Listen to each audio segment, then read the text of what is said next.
तो हम लोग कल लास्ट लेक्चर में पढ़ चुके हैं कि इलेक्ट्रोमैग्नेटिक इंडक्शन क्या होता है, फैराडेज ने क्या क्या एक्सपेरिमेंट करे थे अपने दो लॉज देने के लिए, लेंज लॉ क्या होता है, मोशनल ईएमएफ क्या होता है, इन सारी चीजों पर हमने विस्तार से बात करी थी। आज का लेक्चर में हम स्टार्ट करने वाले हैं म्यूचुअल इंडक्शन। क्या स्टार्ट करने वाले हैं? We are going to start mutual induction. ये म्यूचुअल इंडक्शन होता क्या है, म्यूचुअल इंडक्शन होता क्या है? तो मान लीजिए कि आपके पास एक कोर मटेरियल है। क्या है आपके पास एक कोर मटेरियल है।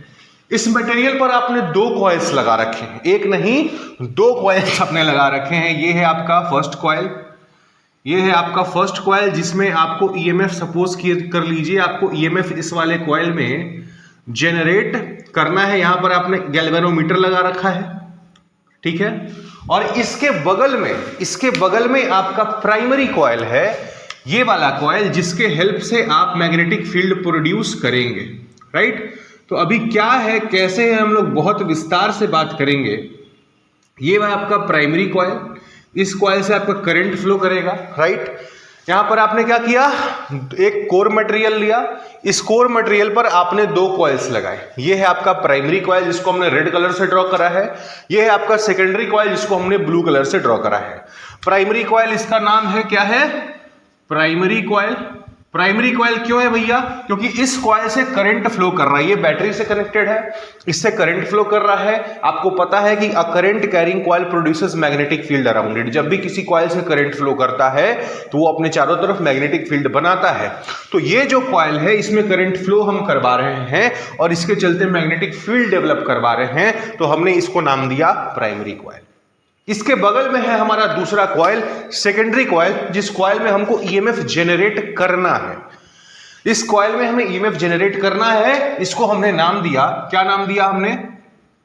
इसको हमने नाम दिया सेकेंडरी कॉइल। ये सारी चीजें हमने कल भी पढ़ी थी कि प्राइमरी कॉइल क्या होता है, सेकेंडरी कॉइल क्या होता है, कैसे हम इसमें करंट वेरी करा करके मैग्नेटिक फील्ड प्रोड्यूस करते हैं। अब मान लीजिए कि initially at time t equal to 0 आपका ये जो सर्किट है, जो आपका प्राइमरी कॉइल का सर्किट है, ये सर्किट क्या है? ये सर्किट आपका ओपन है, ठीक है। ये हमने कल भी पढ़ा है, फिर से रिवीजन कर रहे हैं कि ये आपका जो प्राइमरी कॉइल है, इनिशियली आपका सर्किट ओपन है। सर्किट ओपन है का मतलब यहां कोई करंट फ्लो नहीं कर रहा है। अब आपको पता है, अगर करंट फ्लो नहीं कर रहा है, अगर करंट ही जीरो है, अगर करंट प्राइमरी कॉइल में जीरो है, तो मैग्नेटिक फील्ड भी क्या होगा? मैग्नेटिक फील्ड भी जीरो होगा। क्योंकि मैग्नेटिक फील्ड बनने की पहली शर्त क्या है यहां पर, कि भैया कॉइल से करंट फ्लो करना चाहिए। जब करंट फ्लो करेगा तो ये कॉइल अपने चारों तरफ मैग्नेटिक फील्ड बनाएगा, अपने कोर में भी मैग्नेटिक फील्ड बनाएगा। बट क्योंकि आपका सर्किट यहां पर ओपन है, तो सर्किट ओपन होने की वजह से करंट जीरो, और करंट जीरो होने की वजह से कोई मैग्नेटिक फील्ड अभी एग्जिस्ट नहीं कर रहा है। लेकिन जैसे ही आप इस सर्किट को क्लोज करते हैं, क्या होगा? इस सर्किट से करंट फ्लो करना शुरू करेगा। करंट धीरे धीरे बढ़ेगा। क्या होगा? करंट जो है, करंट आपका जीरो से धीरे धीरे बढ़ेगा, और जैसे करंट बढ़ेगा वैसे वैसे मैग्नेटिक फील्ड बढ़ेगी। क्या होगा? जैसे करंट बढ़ेगा वैसे मैग्नेटिक फील्ड बढ़ेगी। मतलब धीरे धीरे मैग्नेटिक फील्ड की वैल्यू बढ़ना शुरू हो जाएगी। और जैसे जैसे मैग्नेटिक फील्ड बढ़ेगा वैसे वैसे मैग्नेटिक फील्ड लाइंस बड़ी होनी शुरू हो जाएंगी। जैसे जैसे मैग्नेटिक फील्ड बढ़ेगा वैसे वैसे मैग्नेटिक फील्ड लाइंस बड़ी होनी शुरू हो जाएंगी, ज्यादा होनी शुरू हो जाएंगी। और एक समय ऐसा आएगा जब ये मैग्नेटिक फील्ड लाइंस इस वाले कॉइल को कट करने लग जाएंगी। क्या होगा? एक समय ऐसा आएगा, जैसे जैसे आप करंट इंक्रीज करेंगे, एक समय ऐसा आएगा जब इसकी magnetic field lines, primary coil की magnetic field lines secondary coil को कट करने लग जाएंगी। और आपको पता है, जब भी किसी कॉइल को मैग्नेटिक फील्ड लाइंस कट करती हैं तो क्या होता है? इस कॉइल से रिलेटेड मैग्नेटिक फ्लक्स चेंज होता है, और जहां पर मैग्नेटिक फ्लक्स चेंज होता है वहां पर करंट प्रोड्यूस हो जाता है, वहां पर ईएमएफ इंड्यूस हो जाता है। तो ईएमएफ इंड्यूस कराने के लिए क्या शर्त है? शर्त है भाई कि इस कॉइल का फ्लक्स चेंज करना पड़ेगा, और फ्लक्स चेंज कराने के लिए आपने क्या किया? आपका क्या शर्त है? शर्त यह है कि सेकेंडरी कॉइल का मैग्नेटिक फ्लक्स जो है वो चेंज करना चाहिए। जैसे ही सेकेंडरी कॉइल का मैग्नेटिक फ्लक्स चेंज करेगा, इस सेकेंडरी कॉइल में ईएमएफ जनरेट हो जाएगा, ये शर्त है। और इस शर्त को पूरा करने के लिए आपने किया क्या? आपने प्राइमरी कॉइल में करंट बढ़ाना शुरू किया। आपने क्या किया? आपने प्राइमरी कॉइल में करंट आईपी को इंक्रीज करना शुरू किया, और जैसे जैसे ये करंट आईपी इंक्रीज होती गई, वैसे वैसे सेकेंडरी कॉइल का मैग्नेटिक फ्लक्स पाई एस चेंज करता गया। मतलब कि ईएमएफ तब इंड्यूस होगा जब प्राइमरी कॉइल में करंट आईपी होगी। जैसे जैसे आईपी बढ़ेगा, वैसे वैसे यहां का फ्लक्स बढ़ेगा और आपका ईएमएफ इंड्यूस होगा। मतलब कि यहां से हमें एक बात समझ में आती है कि ये जो सेकेंडरी फ्लक्स से रिलेटेड मैग्नेटिक फ्लक्स है, सेकेंडरी कॉइल से रिलेटेड जो मैग्नेटिक फ्लक्स है phi S, that phi S is directly proportional to IP. That phi S जो सेकेंडरी कॉइल का मैग्नेटिक फ्लक्स है, ये डायरेक्टली प्रोपोर्शनल है आईपी के। जब आईपी जीरो था, मैग्नेटिक फ्लक्स भी जीरो था, कोई ईएमएफ इसमें जनरेट नहीं हो रही थी। जैसे आपने आईपी बढ़ाया, जैसे आपने प्राइमरी कॉइल में करंट बढ़ाया, सेकेंडरी कॉइल का मैग्नेटिक फ्लक्स भी बढ़ने लगा। सेकेंडरी कॉइल का मैग्नेटिक फ्लक्स भी बढ़ने लगा, और इसलिए मैं बोल रहा हूं कि जो आपका सेकेंडरी कॉइल का मैग्नेटिक फ्लक्स फाई एस है वो आईपी के डायरेक्टली प्रोपोर्शनल है। आई बात समझ में? अब अगर सेकेंडरी कॉइल का magnetic flux phi S IP के डायरेक्टली प्रोपोर्शनल है, और आप इस प्रोपोर्शनैलिटी के सिंबल को हटाएंगे, तो फाई एस क्या बन जाएगा? ये बन जाएगा आपका m इंटू पी, जहां m क्या है? एक कांस्टेंट ऑफ प्रोपोर्शनैलिटी है। क्या है m? आपका कांस्टेंट ऑफ प्रोपोर्शनैलिटी है। और इसी m को हम क्या बोलते हैं? इसी m को हम बोलते हैं म्यूचुअल क्या बोलते हैं? Mutual inductance. इसी एम को हम क्या बोलते हैं? म्यूचुअल इंडक्टेंस बोलते हैं। आई बात समझ में? तो यहां से हमारा फॉर्मूला, आईपी नहीं, ये m इंटू पी नहीं, m into IP. Phi S equal to m into IP. Phi S equal to m into IP हमारा फॉर्मूला बन करके आया, जहां पर m क्या है? हमारा म्यूचुअल इंडक्टेंस है। इन दोनों कॉइल्स के बीच में जो आपस में म्यूचुअल इंडक्टेंस है, उसकी वैल्यू आपको m बता रहा है, राइट? तो अब m यहां से m का आपका क्या फॉर्मूला आया? m का फॉर्मूला आया फाई एस अपॉन आईपी। अगर आप m का ऐसा यूनिट निकालने जाएंगे तो इसका ऐसा यूनिट क्या आएगा? मैग्नेटिक फ्लक्स का ऐसा यूनिट वेबर, और करंट का ऐसा यूनिट एम्पियर। तो m का ऐसा यूनिट क्या बन गया? आपका बन गया वेबर पर एम्पियर। क्या बन गया? वेबर पर एम्पियर। और इसी को हम क्या बोलते हैं? इसी को हम बोलते हैं हेनरी। इसी को हम क्या बोलते हैं? हेनरी। मतलब म्यूचुअल इंडक्टेंस का जो आपका ऐसा यूनिट है, उसका नाम है हेनरी, और ये होता क्या है? वेबर पर एम्पियर। आई बात समझ में? अभी तक हमने क्या पढ़ा? अभी तक हमने ये पढ़ा कि हमारे पास दो कॉइल्स थे, एक था प्राइमरी कॉइल, दूसरा था सेकेंडरी कॉइल। प्राइमरी कॉइल के हेल्प से हमें सेकेंडरी कॉइल में ईएमएफ जनरेट करनी थी। हमने कल बहुत अच्छे से पढ़ा है कि किसी भी कॉइल से ईएमएफ तब जनरेट होता है जब उस कॉइल से रिलेटेड मैग्नेटिक फ्लक्स चेंज हो। जब उस कॉइल से related magnetic flux phi S change होगा, तो आपका इसमें ईएमएफ जनरेट हो जाएगा। अब मैग्नेटिक फ्लक्स को चेंज करने के लिए आप क्या कर रहे हैं? आप प्राइमरी कॉइल में करंट बढ़ा रहे हैं। प्राइमरी कॉइल में करंट आईपी आप बढ़ा रहे हैं। इसका मतलब फाई एस जो होगा वो आईपी के डायरेक्टली प्रोपोर्शनल होगा। जैसे जैसे आईपी बढ़ेगा, वैसे वैसे मैग्नेटिक फ्लक्स चेंज होगा। तो हमने यहां से रिलेशन लिखा, phi S is directly proportional to IP. जब हमने प्रोपोर्शनैलिटी का सिंबल हटाया, तो जो हमें कांस्टेंट मिला, उस कांस्टेंट m को हमने कह दिया म्यूचुअल इंडक्टेंस। म्यूचुअल इंडक्टेंस का ऐसा यूनिट होता है आपका वेबर पर एम्पियर, जिसको हम हेनरी भी बोलते हैं। ये एक स्केलर क्वांटिटी होता है। क्या होता है? एक स्केलर क्वांटिटी ये होता है। आई बात समझ में? अब इसके बाद जो आपका मेन है वो है आपका म्यूचुअल इंडक्टेंस m का डायमेंशन। एग्जाम्स में पूछा जाता है म्यूचुअल इंडक्टेंस m का डायमेंशन बताइए। तो भैया देखो, ये क्या है? ये आपका मैग्नेटिक फ्लक्स मतलब b into A divided by current. यहां पर मतलब करंट का ऐसा यूनिट एम्पियर। अब b का ऐसा ही b का आपका क्या होता है dimension? b f equal to Q V B. तो b हो गया यहां से f upon Q V. f क्या? m l t minus 2 divided by A T. q का 80 dimension, m l t minus 2 और v का l t माइनस 1। तो यहां से आपका b का जो डायमेंशन आ गया वो क्या आ गया? m l का cancel, m1 l0 M1 L0 T और T-1 यहां से कट गया तो A-1 और T-2, M1 L0 A-1 T-2 B कहा गया। इसको जब आप B के डायमेंशन को जब आप एरिया के डायमेंशन से मल्टीप्लाई करेंगे तो ये बन जाएगा M1 L² A-1 T-2, और इसको आप फिर क्या करेंगे, A से करंट के डायमेंशन से डिवाइड करेंगे तो यहां से जो आपका M का डायमेंशन बन करके आया वो क्या आया, M1 L2 A-2 T-2। क्या आया, M का डायमेंशन आया M1 L2 A-2 T-2। तो ये रहा आपका M का डायमेंशन, ये रहा आपका M का SI यूनिट। आई होप आपको चीजें आई होंगी समझ में। जल्दी से वीडियो को पॉज कीजिए, ये सारी चीजों को लिख लीजिए, लिखो। अब अगला टॉपिक हम पढ़ने जा रहे हैं mutual inductance of two coaxial solenoids. Mutual inductance of two coaxial solenoid मतलब कि सपोज करिए ये आपका एक मैग्नेटिक मटेरियल है, core material.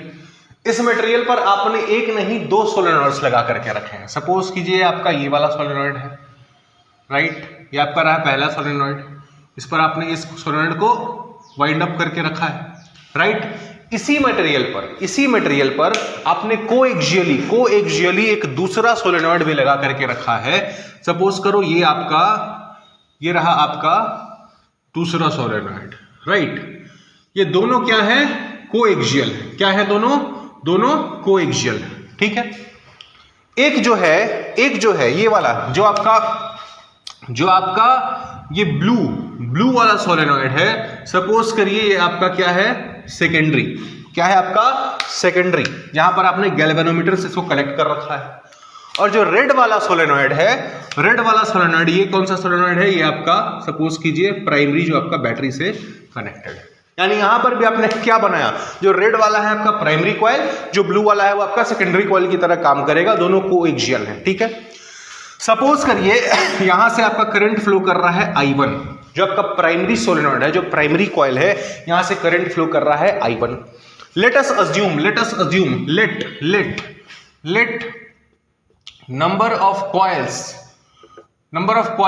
let number of turns per unit, let number of turns per unit length of solenoid S1, red वाले को हम क्या बोल रहे हैं, S1 बोल रहे हैं, और ब्लू वाले को हम क्या बोल रहे हैं, S2 बोल रहे हैं। ब्लू वाले को हम बोल रहे हैं, ये हमारा ब्लू वाला है, ये हमारा S2। तो लेट नंबर ऑफ टर्न्स पर यूनिट लेंथ ऑफ S1 बराबर क्या है, मेरा है small n1, right. And let total number of turns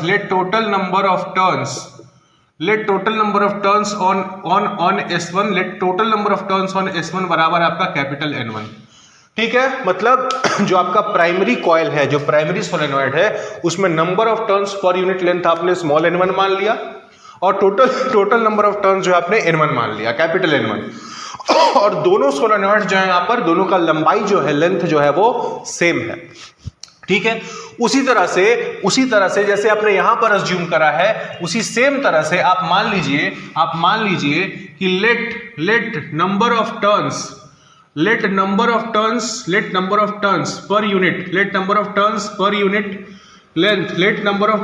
unit length of S2 जो आपका सेकेंडरी सोलेनॉइड है, उसमें जो नंबर ऑफ टर्न्स पर यूनिट लेंथ है आपका कितना है, स्मॉल n2, और टोटल नंबर ऑफ टर्न्स कितना है यहाँ पर, कैपिटल N2। आई बात समझ में। अब आप क्या होगा यहाँ पर, आप जरा समझिए। जो प्राइमरी सोलेनॉइड है, जो रेड वाला सोलेनॉइड है, उससे क्या है, करंट फ्लो कर रहा है। आपको पता है करंट कैरिंग सोलेनॉइड क्या बनाता है, एक मैग्नेटिक फील्ड बनाता है अपने कोर में। पिछले चैप्टर में हमने डिराइव करा था magnetic field intensity at inside a solenoid. क्या होता है आपका, बी क्या होता है आपका, म्यू नॉट N I, ये होता है। एक सोलेनॉइड के अंदर उसके कोर में मैग्नेटिक फील्ड इंटेंसिटी कितनी बनती है, एक करंट कैरिंग सोलेनॉइड के कोर में मैग्नेटिक फील्ड इंटेंसिटी B बराबर क्या होती है, mu naught N into I। तो ये जो आपका प्राइमरी सोलेनॉइड, जो रेड वाला सोलेनॉइड है, इससे करंट फ्लो कर रहा है आपका I1। तो इसके चलते जो मैग्नेटिक फील्ड B1 बनेगी इसके कोर में, इसके कोर में वो कितनी बनेगी, mu naught N I1, mu naught N1 into I1, जहां N1 क्या है, नंबर ऑफ टर्न्स पर unit length of solenoid S1। तो B1 आ गया आपका, B1 equal to mu naught N1 I1। अब ये जो मैग्नेटिक फील्ड है, इस मैग्नेटिज्म के चलते ये जो मैग्नेटिक फील्ड बनी, इसके जो मैग्नेटिक फील्ड लाइंस होंगे, ये सोलेनॉइड S2 को भी कट करेंगे, सोलेनॉइड S2 को भी कट करेंगे। तो सोलेनॉइड S2 के लिए मैग्नेटिक फ्लक्स चेंज होगा। तो आप यहां पर निकाल लो कि magnetic flux phi associated with each turn of S2, जो आपका सेकेंडरी सोलेनॉइड है S2, उसके हर एक टर्न से कितना मैग्नेटिक फ्लक्स पास हो रहा होगा। तो क्या हो जाएगा आपका मैग्नेटिक फ्लक्स फाई होता क्या है, B1 into area A2। B1 जो यहां पर मैग्नेटिक फील्ड है, उसको अगर हम मैग्नेटिक फील्ड को A2 के एरिया से मल्टीप्लाई कर देंगे तो हमको पता चल जाएगा कि जो आपका सेकेंडरी सोलेनॉइड है उसके हर एक टर्न से कितना मैग्नेटिक फ्लक्स पास हो रहा है। तो ये हमने एक टर्न के लिए निकाला है, ईच टर्न के लिए। अगर हमको पूरे S2 के लिए निकालना हो टोटल मैग्नेटिक फ्लक्स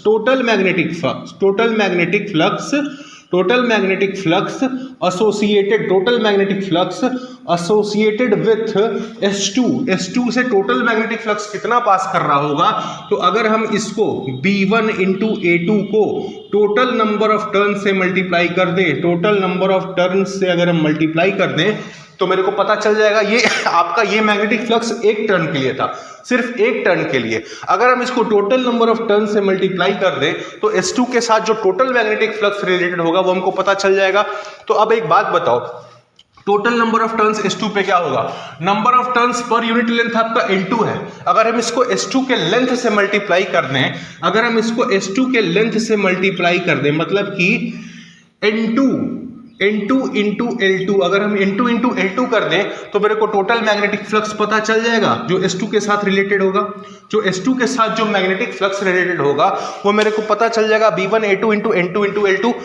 अब ये जो लेंथ है, दोनों जो सोलेनॉइड्स हैं, यहां से आपका क्या आया, φ2 equal to B1 A2 N2 L2 आया। अब आप एक बात बताओ, ये जो दोनों सोलेनॉइड्स हैं S1 और S2, दोनों का जो एरिया है, दोनों का एरिया तो सेम है क्योंकि दोनों कोएक्सियल है, राइट। आपको दिख भी रहा है कि दोनों का एरिया यहां पर सेम है। दोनों का लंबाई जो है, लंबाई भी सेम है।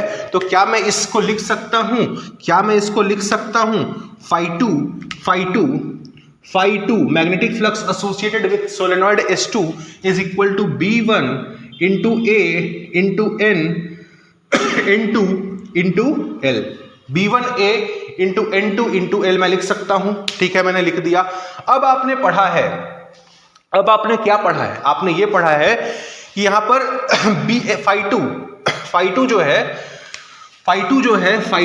φ2 क्या होता है, M इंटू I1, ये आपने अभी पढ़ा है, म्यूचुअल इंडक्टेंस। φ2 क्या है, magnetic flux associated with coil S2, और I1 क्या है, current flowing in the primary coil. तो आपको पता है जो φ2 जो magnetic flux related with the secondary coil, that is equal to M into current flowing in the primary coil. अभी हमने पढ़ा था φs इक्वल टू MIP।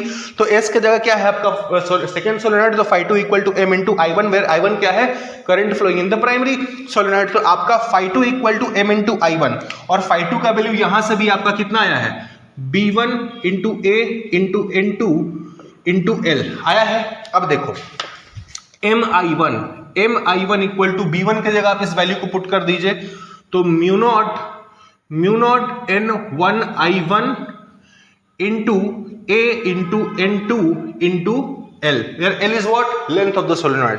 अब यहां से जो I1 है, I1 से I1 का कैंसिल हो गया, तो आपका M का जो वैल्यू यहां से आया, M कितना आया, M आया mu naught N1 N2 into A into L। M का वैल्यू आया mu naught N1 into A into L, जहां N1 क्या है, नंबर ऑफ टर्न्स पर unit length of solenoid S1, और N2 क्या है, नंबर ऑफ टर्न्स पर unit length of solenoid S2। ठीक है। अब अगर आप N1 और N2 को अगर आप चाहें तो अगर आप कैपिटल N1 के टर्म्स में अगर आप लिखेंगे तो ये आपका क्या हो जाएगा, m का वैल्यू यहां से आपका आया m equal to mu naught N1 into N2 into A into L। अगर आप इसमें आप N1 को क्या लिख सकते हैं, N1 है आपका नंबर ऑफ टर्न्स पर यूनिट लेंथ, तो आप इसको लिख सकते हैं capital N1 by L into capital N2 by L into A into L। अब L से L आपका कैंसिल हो गया तो आपका M का वैल्यू आया mu naught N1 N2 A by L, mu naught N1 N2 into A by L। तो यहां से जो mutual inductance of two coaxial solenoid M की वैल्यू क्या आ रही है, mu not small n1 into small n2 into A into L और mu naught capital N1 into capital N2 into A by L। आई बात समझ में? वीडियो को पॉज करिए, पहले एक बार समझ लेते हैं कि हमने क्या क्या किया। सबसे पहले हमने क्या किया, दो सोलेनॉइड्स लिया दोनों सोलेनॉइड्स कोएक्सियल थे, मतलब दोनों का एक्सिस सेम था। हमने क्या किया, एक प्राइमरी सोलेनॉइड लिया रेड वाला सोलेनॉइड जिससे हमारा करंट फ्लो कर रहा है, और एक सेकेंडरी सोलेनॉइड लिया जो ब्लू वाला सोलेनॉइड जिसमें हमको ईएमएफ जनरेट करना है। अब आपको पता है जब इस प्राइमरी सोलेनॉइड से करंट फ्लो करेगा तो क्या होगा, इसमें मैग्नेटिक फील्ड बनेगी। मैग्नेटिक फील्ड जो बनी कितनी बनी, B1 equal to mu naught N1 into I1। ये हमने पिछली चैप्टर में पढ़ा है, हमने पिछले चैप्टर में डिराइव किया था कि करंट कैरिंग सोलेनॉइड के कोर में इतनी मैग्नेटिक फील्ड बनती है, B1 equal to mu naught N1 into I1। अब ये जो मैग्नेटिक फील्ड बनी प्राइमरी सोलेनॉइड के अंदर, ये मैग्नेटिक फील्ड लाइंस क्या करेंगी, सेकेंडरी सोलेनॉइड को भी कट करेंगी। सेकेंडरी सोलेनॉइड को जब कट करेंगी तो वहां पर मैग्नेटिक फ्लक्स चेंज होगा, और जैसे ही मैग्नेटिक फ्लक्स चेंज होगा सेकेंडरी सोलेनॉइड में आपका ईएमएफ जनरेट होगा। तो हमें पता करना है कि इसमें कितना प्राइमरी सोलेनॉइड के चलते सेकेंडरी सोलेनॉइड में कितना फ्लक्स जनरेट हुआ। तो हमने निकाला magnetic flux associated with each turn off S2 के एक टर्न में कितना मैग्नेटिक फ्लक्स आया। तो B1 को हमने मल्टीप्लाई कर दिया सेकेंडरी सोलेनॉइड के एरिया A2 के साथ, ठीक है। उसके बाद अगर एक टर्न में अगर सेकेंडरी सोलेनॉइड के एक टर्न में इतना मैग्नेटिक फ्लक्स आया, तो अगर हम इसको टोटल नंबर ऑफ टर्न जो सेकेंडरी सोलेनॉइड में टोटल टर्न्स हैं, अगर हम उससे इसको मल्टीप्लाई कर दें तो मेरे को सेकेंडरी सोलेनॉइड का टोटल मैग्नेटिक फ्लक्स निकल जाएगा। तो हमने क्या किया, B1 इंटू N2 को N2 small N2 into L2 से मल्टीप्लाई कर दिया, तो हमारा phi2 आया B1 A2 N2 into L2। अब हमने अभी कुछ देर पहले पढ़ा था कि जो सेकेंडरी सोलेनॉइड का फ्लक्स होता है, जो सेकेंडरी कॉइल का फ्लक्स होता है phi s that is equal to M into IP क्या होता है, current in the primary coil. तो यहां से हमारा आया phi2 equal to M into I1, जहां phi2 क्या है, phi s यानी सेकेंडरी सोलेनॉइड का मैग्नेटिक फ्लक्स, और I1 क्या है, IP यानी current flowing in the primary coil. अब जब आप इस phi2 के साथ इस दोनों phi2 है तो दोनों को आप इक्वेट कर सकते हो। तो आपने म्यू नॉट N1 I1, यहां पर आपने क्या किया, B1 का जो वैल्यू था, B1 का वैल्यू यहां पे म्यू नॉट N1 I1 आपने लिखा, तो mu naught N1 I1 into A into N2 into L बराबर आपका M I1। तो I1 से I1 कैंसिल हो गया, तो आपका M की वैल्यू आई mu not small n1 into small n2 into A into L, जहां एरिया क्या है, एरिया ऑफ द सोलेनॉइड। और अगर आप इसी को कैपिटल N के फॉर्म में लिखेंगे तो M is equal to mu naught capital N1 into capital N2 into A by L। आई बात समझ में? वीडियो पॉज करिए और लिख लीजिए। चलिए, तो दो सोलेनॉइड्स के केस में, दो कोएक्सियल सोलेनॉइड्स के केस में म्यूचुअल इंडक्टेंस क्या होता है और कैसे निकालते हैं ये हमने अभी देखा था। अब हम क्या करने जा रहे हैं कि हमारे पास दो सर्कुलर कॉइल्स हैं, दोनों सर्कुलर कॉइल्स कॉन्सेंट्रिक है, दोनों का सेंटर सेम अलाइन कर रहा है बिल्कुल, बट दोनों के बीच में डिस्टेंस आपका एक से एक सर्कुलर कॉइल आपका ये है रेड वाला, दूसरा सर्कुलर कॉइल आपका ये है ब्लू वाला। दोनों को आपने x दूरी पर रख रखा है, बट दोनों का जो सेंटर है वो एक दूसरे के साथ अलाइन कर रहा है। दोनों कॉइल्स अगर आप सामने से देखोगे तो आपको दोनों बिल्कुल कैसे दिखेंगे, दोनों आपको कॉन्सेंट्रिक सर्कल्स के फॉर्म में। अगर आप दोनों को यहां से सामने से देखोगे तो आपको ये दोनों कॉइल्स कॉन्सेंट्रिक कॉइल्स की फॉर्म में नजर आएंगे। तो दो कॉइल्स है, ये आपका प्राइमरी कॉइल क्यों बोल रहे हैं, क्योंकि प्राइमरी कॉइल में आपका करंट फ्लो कर रहा है, सेकेंडरी कॉइल में करंट फ्लो नहीं कर रहा है। तो आपको निकालना है कि इन दोनों कॉइल्स का म्यूचुअल इंडक्टेंस क्या होगा, कितना होगा। अभी हमने कोएक्सियल सोलेनॉइड्स के केस में निकाला था, अब हम कॉन्सेंट्रिक सर्कुलर कॉइल्स के लिए निकालने जा रहे हैं। तो एक बात बताओ, अगर ये आपका प्राइमरी कॉइल है, अगर इससे करंट फ्लो कर रहा है, आपको पढ़ा है, आपने पिछले चैप्टर में पढ़ा है कि current carrying coil produces magnetic field around it, और अगर वो कॉइल सर्कुलर फॉर्म में हो तो एक बात बताइए कि सर्कुलर कॉइल के सेंटर से x दूरी पर मैग्नेटिक फील्ड कितनी होती है। आई रिपीट, एक सर्कुलर कॉइल जिससे करंट I1 फ्लो कर रहा है, उसका रेडियस R1 है, उससे x दूरी पर जो मैग्नेटिक फील्ड की वैल्यू होती है B1। अगर मान लीजिए इससे करंट I1 फ्लो कर रहा है तो इसके चलते मैग्नेटिक फील्ड यहां पर अगर B1 होगा तो वो B1 की वैल्यू क्या होगी, हमने लास्ट चैप्टर में डिराइव करा था। वो B1 की वैल्यू आती है, B1 की वैल्यू आती है B1 equal to mu naught by 4 pi 2 pi I1 into R1 square by R square plus x square to the power 3/2। B की वैल्यू आती थी mu naught by 4 pi 2 pi I R square upon R square plus x square to the power 3/2। क्योंकि यहां पर आपका current I1 है तो हमने I की जगह I1 रख दिया, और आपका रेडियस R1 है तो हमने R की जगह R1 रख दिया। मतलब इस प्राइमरी कॉइल के चलते इससे x दूरी पर जहां पर ये सेकेंडरी कॉइल रखा हुआ है वहां पर मैग्नेटिक फील्ड कितनी होगी, mu naught by 4 pi 2 pi I1 R1 square upon R1 plus x1 का square, R1 square plus x1 plus x square to the power 3/2 इतनी होगी।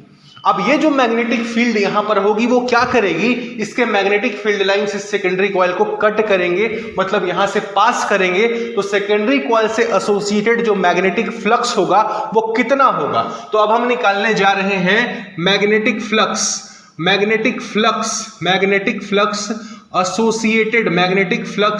associated with secondary coil। Secondary coil मतलब क्या, जो दूसरा circular coil है जिसका radius R2 है बट जिससे करंट फ्लो नहीं कर रहा है, इससे एसोसिएटेड मैग्नेटिक फ्लक्स कितना होगा। तो जो φ2 सेकेंडरी कॉइल को अगर हम 2 से डिनोट करते हैं तो φ2 होगा हमारा B1 इंटू A2।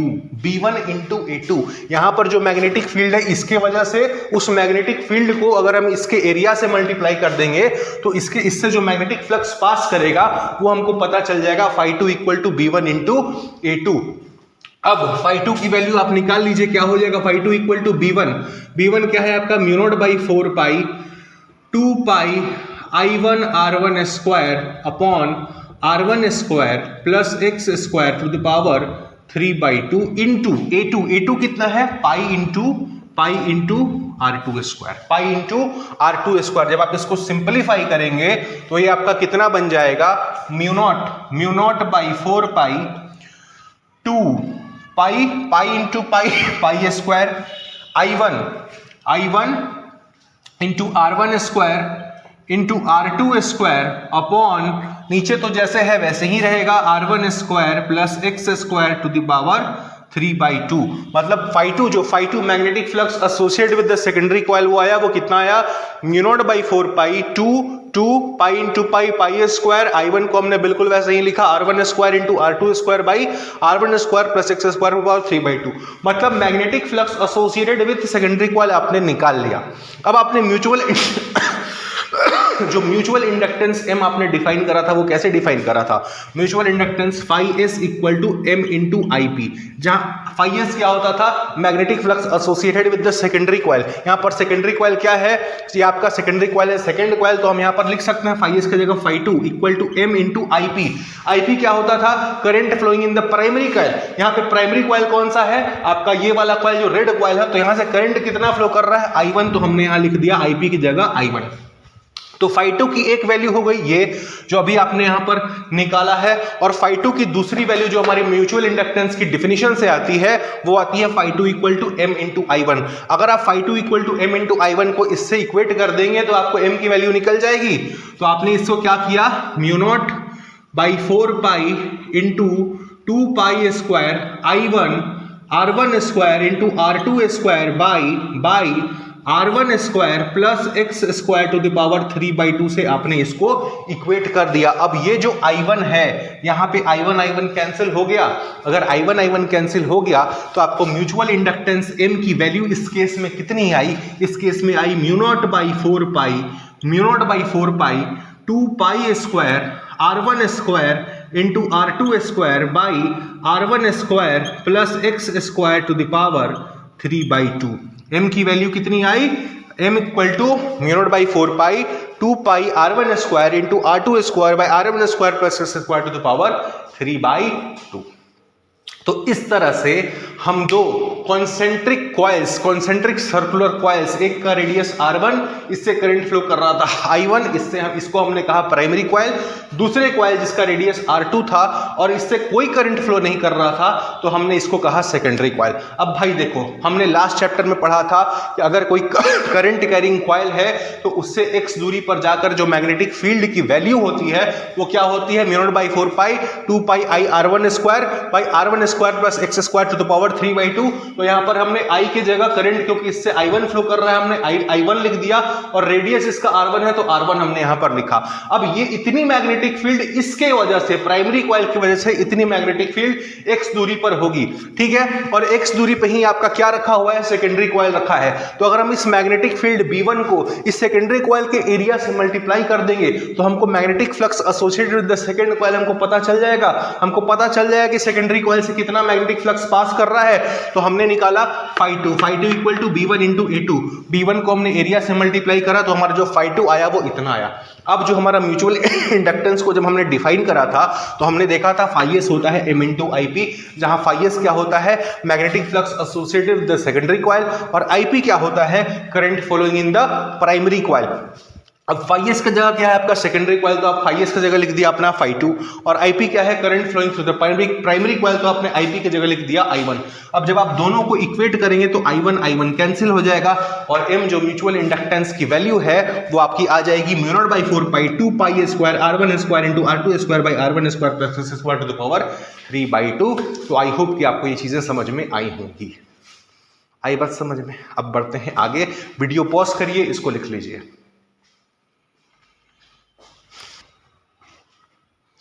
अब अगला टॉपिक जो हम पढ़ने जा रहे हैं वो है सेल्फ इंडक्शन। क्या है?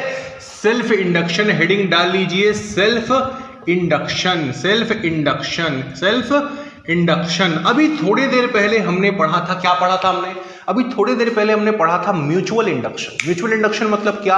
यहां दो कॉइल्स होती थी, एक कॉइल होता था आपका प्राइमरी कॉइल, दूसरा कॉइल होता था आपका सेकेंडरी कॉइल, और प्राइमरी कॉइल में करंट फ्लो होने की वजह से सेकेंडरी कॉइल में मैग्नेटिक फ्लक्स चेंज करता था, और क्योंकि मैग्नेटिक फ्लक्स चेंज करता था तो सेकेंडरी कॉइल में आपका ईएमएफ जनरेट करता था। क्या होता था? कुछ इस तरह का आपका सेटअप होता था।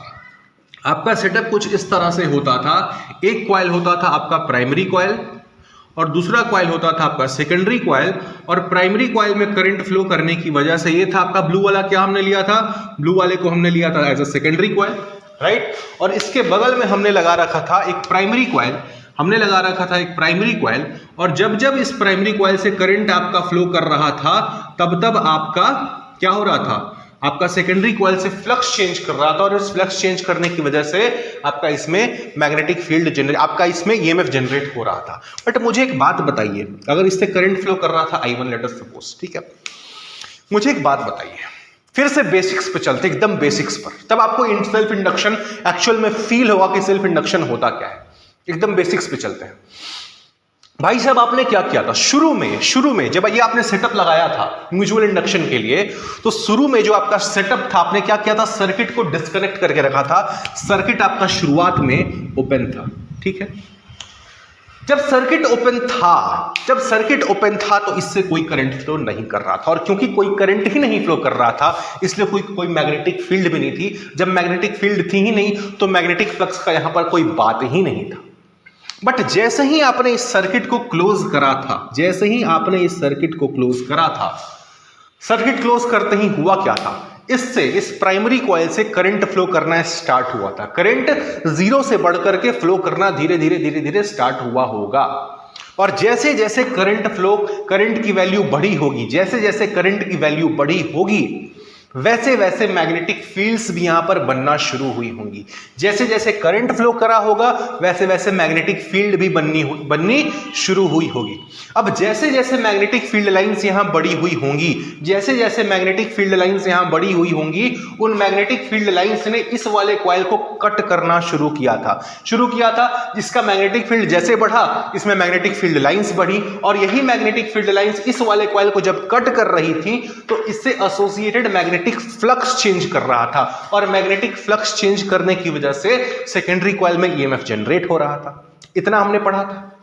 मुद्दा क्या था, इधर करंट बढ़ाना है, करंट बढ़ाने के चलते मैग्नेटिक फील्ड बनेगा, मैग्नेटिक फील्ड बनेगा तो मैग्नेटिक फील्ड लाइंस निकलेंगी और जब यही मैग्नेटिक फील्ड लाइंस इस वाले कॉइल को कट करेंगी तो आपका यहां पर ईएमएफ जनरेट हो जाएगा। मतलब ईएमएफ जनरेट करने के लिए मेन चीज क्या चाहिए थी कि इससे रिलेटेड मैग्नेटिक फ्लक्स चेंज करना चाहिए। और इससे रिलेटेड मैग्नेटिक फ्लक्स कब चेंज होगा, जब मैग्नेटिक फील्ड लाइंस इसको कट करेगी किसी भी कॉइल से। लास्ट चैप्टर में भी हमने पढ़ा था, किसी भी कॉइल से जब मैग्नेटिक फ्लक्स चेंज होगा, मतलब किसी भी कॉइल को जब मैग्नेटिक फील्ड लाइंस कट करेंगी तो वहां ईएमएफ जनरेट होगा। आई रिपीट, किसी भी कॉइल को जब मैग्नेटिक फील्ड लाइंस कट करेंगी तो वहां पर ईएमएफ जनरेट होगा, किसी भी कॉइल को। एक बात बताओ, जब इस कॉइल को इसके मैग्नेटिक फील्ड लाइंस ने कट किया, मैग्नेटिक फ्लक्स चेंज हुई तो यहां ईएमएफ जनरेट हुआ भैया, ठीक है।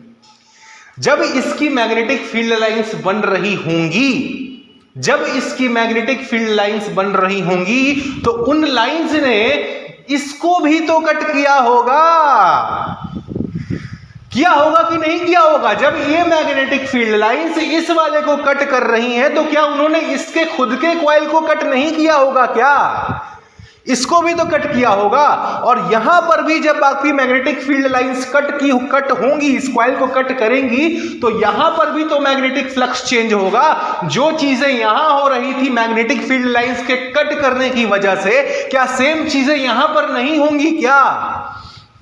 जब मैग्नेटिक फील्ड लाइंस यहां पर बननी शुरू होंगी, बढ़नी शुरू होंगी तो ये मैग्नेटिक फील्ड लाइंस इसके कॉइल को भी कट करेंगी, इसके टर्न्स को भी कट करेंगी। और जब जब किसी कॉइल को मैग्नेटिक फील्ड लाइंस कट करती हैं तब तब मैग्नेटिक फ्लक्स चेंज होता है। तो मैग्नेटिक फ्लक्स यहां भी चेंज होगा और जब मैग्नेटिक फ्लक्स चेंज होता है तब ईएमएफ जनरेट होता है। और अगर यहां भी मैग्नेटिक फ्लक्स चेंज हो रहा है तो यहां पर भी ईएमएफ जनरेट होगा। और यहां पर क्योंकि खुद के करंट फ्लो करने की वजह से ईएमएफ जनरेट हो रहा है, क्योंकि खुद के करंट फ्लो करने की वजह से ईएमएफ जनरेट हो रहा है, इसलिए इस केस को हम बोलेंगे सेल्फ इंडक्शन। यहां पर क्या था, दूसरे कॉइल में करंट फ्लो करने की वजह से ईएमएफ जनरेट हो रहा था तो यहां पर म्यूचुअल इंडक्शन। यहां पर खुद के कॉइल में करंट फ्लो करने की वजह से जो मैग्नेटिक फ्लक्स चेंज हो रहा है और उस फ्लक्स के चेंज करने की वजह से जो ईएमएफ जनरेट हो रहा है, इसको हम बोलेंगे सेल्फ इंडक्शन। जब सेल्फ इंडक्शन की बारी आएगी, भूल जाइए कि यहां पर कोई सेकेंडरी कॉइल भी था, भूल जाइए कि कोई सेकेंडरी कॉइल था, यहां पर कोई सेकेंडरी कॉइल नहीं होगा। खुद में करंट फ्लो करने की वजह से यहां पर क्या होगा, मैग्नेटिक फ्लक्स चेंज होगा और मैग्नेटिक फ्लक्स चेंज होने की वजह से ईएमएफ जनरेट होगा। आई बात समझ में? अब जैसे वहां पर, जैसे सेकेंडरी कॉइल के केस में जो मैग्नेटिक फ्लक्स था वो डायरेक्टली प्रोपोर्शनल था आईपी के, फाइएस जो था वो डायरेक्टली प्रोपोर्शनल था आईपी के। जितना ज्यादा करंट बढ़ेगा उतना ज्यादा यहां पर फ्लक्स भी बढ़ेगा। सेम कंडीशन यहां लगा दीजिए। यहां पर भी जो मैग्नेटिक फ्लक्स होगा फाई, इससे रिलेटेड प्राइमरी कॉइल से रिलेटेड जो मैग्नेटिक फ्लक्स होगा वो किसके डायरेक्टली प्रोपोर्शनल होगा, वो इसमें जो खुद में जो इसमें करंट फ्लो कर रहा है उसके डायरेक्टली प्रोपोर्शनल होगा। जब आप इस प्रोपोर्शनलिटी को हटाएंगे तो यहां पर क्या आएगा, एक कांस्टेंट ऑफ प्रोपोर्शनलिटी आएगा जिसको हम यहां पर बोलते हैं एल। तो फाई का वैल्यू आ गया आपका एल इंटू आई। इसी एल को हम बोलते हैं, क्या बोलते हैं, इसको हम बोलते हैं सेल्फ इंडक्टेंस। क्या बोलते हैं, सेल्फ इंडक्टेंस। इसकी भी ऐसा यूनिट क्या होगी, हेनरी होगी। इसकी भी डायमेंशनल फॉर्मूला वही होगी जो आपके एम के लिए आई थी। आई बात समझ में? इंपॉर्टेंट क्या है भैया, इंपॉर्टेंट ये है कॉन्सेप्ट कि सेल्फ इंडक्शन हुआ कैसे। अभी तक क्या था, दो कॉइल्स थी, एक में करंट फ्लो कर रहा था, दूसरे का मैग्नेटिक फ्लक्स चेंज कर रहा था और यहां पर ईएमएफ जनरेट हो रहा था। बट सर मेरे को एक बात बताओ, जब मैग्नेटिक फ्लक्स इसके लिए चेंज कर रहा है तो इसके खुद के लिए भी तो चेंज करेगा, क्योंकि जो मैग्नेटिक फील्ड लाइंस इसको कट कर रही थी वही मैग्नेटिक लाइंस इसको खुद को भी तो कट करेंगी। तो यहां पर भी तो मैग्नेटिक फ्लक्स चेंज होगा और यहां पर भी मैग्नेटिक फ्लक्स होगा, तो यहां पर भी इंडक्शन होगा। और क्योंकि खुद में करंट फ्लो करने की वजह से आपका करंट इंड्यूस हो रहा है, ईएमएफ इंड्यूस हो रहा है, इसलिए इस केस को हम क्या बोलेंगे, सेल्फ इंडक्शन का केस। इसके लिए फॉर्मूला क्या आता है, y is equal to L into I, where L is what, self inductance. आई बात समझ में? अब एक बात बताइए, आपने पढ़ा था sir EMF E equal to क्या होता है, minus of D phi by D T. जो फैराडे लेंज लॉ हमने पढ़ा था उससे ईएमएफ ई का वैल्यू आया था minus of D phi by D t. अब in case of self inductance phi क्या होता है, phi equal to L into I. अगर आप फाई की वैल्यू यहां पुट कर देंगे तो ईएमएफ क्या आया, minus of D L I by D T. तो यहां से ईएमएफ ई की वैल्यू क्या आ गई, minus of L d I by D T. क्योंकि एल जो है वो कांस्टेंट है, हमने एल को यहां पर बाहर निकाला तो ईएमएफ ई की वैल्यू आ गई यहां पर minus of L d I by D T.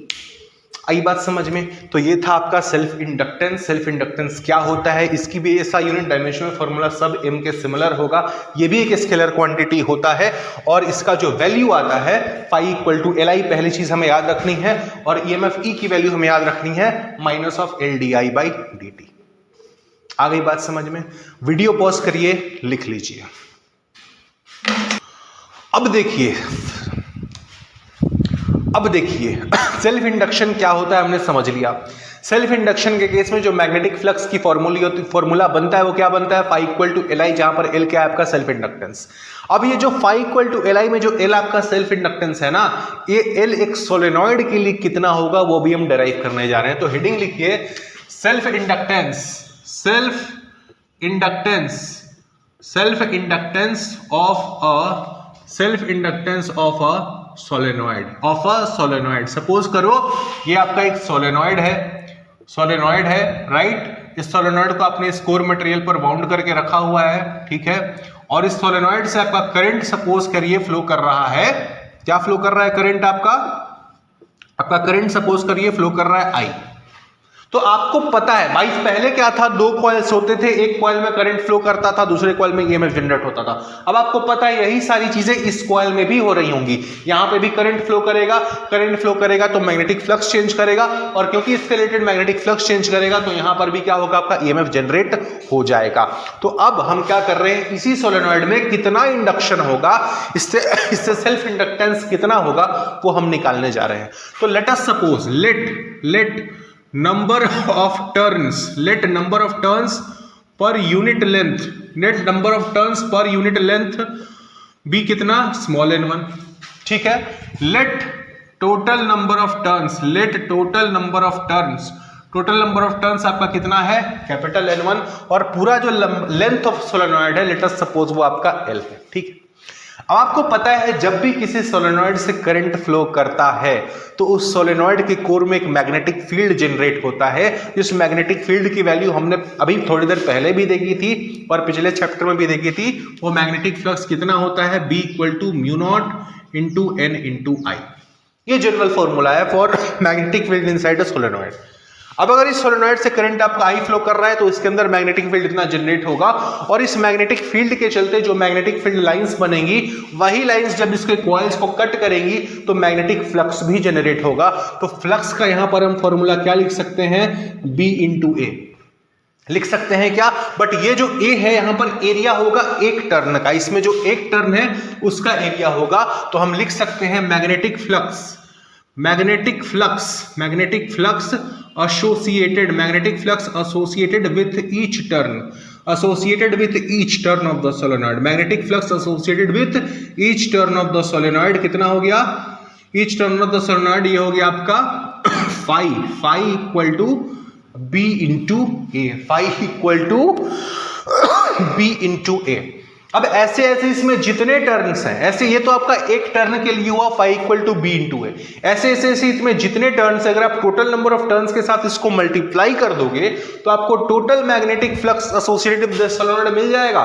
तो हम निकालने जा रहे हैं total magnetic flux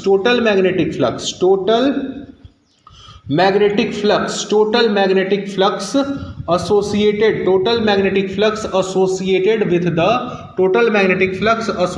with the solenoid।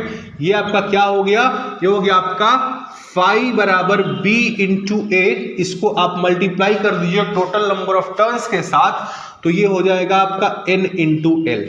Total number of turns कितना, अगर आपका पर यूनिट लेंथ मान लीजिए आपका पर यूनिट लेंथ आपका नंबर ऑफ टर्न्स अगर n है, अगर आप इसको टोटल लेंथ l से मल्टीप्लाई कर देंगे तो आपका टोटल नंबर ऑफ टर्न्स निकल जाएगा, और अगर आप टोटल नंबर ऑफ टर्न्स को इस b इंटू a से मल्टीप्लाई कर देंगे तो आपको टोटल मैग्नेटिक फ्लक्स भी निकल जाएगा। ठीक है, अभी अगर आपको फाई की वैल्यू यहां से पता चल गई BAN इंटू L, अगर आप यहाँ पे b का वैल्यू रख सकते हैं, b इक्वल टू क्या होता है mu naught into n into I, तो आप यहाँ पर लिख दीजिए टोटल मैग्नेटिक फ्लक्स हो गया आपका, टोटल मैग्नेटिक फ्लक्स हो गया, b की वैल्यू यहाँ पुट कर दो mu naught into n into I into n into L, तो यहाँ से टोटल मैग्नेटिक फ्लक्स आ गया आपका mu naught n square, mu naught n square, अच्छा mu naught n square into यहाँ पर एरिया a भी तो होगा b into area a, b into area a into n into L, तो mu naught n square into a into L, mu naught n square into a into L आया, और i यहाँ पे i भी तो है भाई, mu naught n square i into a into L, mu naught n into n n square, right, n into n square, और आपने फिर आपका क्या बच गया mu naught n square I into A into L, आपका टोटल मैग्नेटिक फ्लक्स आ गया। अब इस टोटल मैग्नेटिक फ्लक्स को ही आपने क्या कहा था, ये टोटल मैग्नेटिक फ्लक्स होता है कि I phi equal to L into I भी होता है from the definition of self inductance, क्योंकि ये फाई आपका करंट आई के साथ डायरेक्टली प्रोपोर्शनल होता है, तो हमने कहा था phi equal to L I होगा। ठीक है, अब अगर आप इस टोटल मैग्नेटिक फ्लक्स को इस phi equal to L I के साथ इक्वेट कर देंगे, phi equal to L I equal to mu naught N square I into A into L, right, इसके साथ आपने इसको इक्वेट कर दिया, और अगर आप इन दोनों को इक्वेट करेंगे तो आई से आई कैंसिल हो गया, तो एल की जो वैल्यू आई, एल जो आपका सेल्फ इंडक्टेंस की वैल्यू आई वो कितनी आई, mu naught N square A into L, mu naught N square A into mu naught N square A into L. ये क्या है, नंबर ऑफ टर्न्स पर यूनिट लेंथ स्मॉल एन के टर्म में है। अगर आप इसी को कैपिटल एन के टर्म में लिखने जाएंगे, अगर आप इसी को कैपिटल एन के टर्म में लिखने जाएंगे तो क्या आ जाएगा, म्यू नॉट स्मॉल एन की जगह आप क्या लिख सकते हैं, N by capital N by L का whole square into A into L, तो ये हो गया आपका mu naught N square A into L by L square, और एल स्क्वायर को एल से कैंसिल करा दीजिएगा तो आपका यहाँ से एल की वैल्यू आ गई mu naught N square A by L, mu naught N square A by L. आया समझ में? तो इस तरह से हम एक सोलेनॉइड के लिए जो सेल्फ इंडक्टेंस एल की वैल्यू है वो फाइंड आउट करते हैं, कितना होता है mu naught N square A into L. आई बात समझ में? वीडियो पॉज करिए और लिख लीजिए।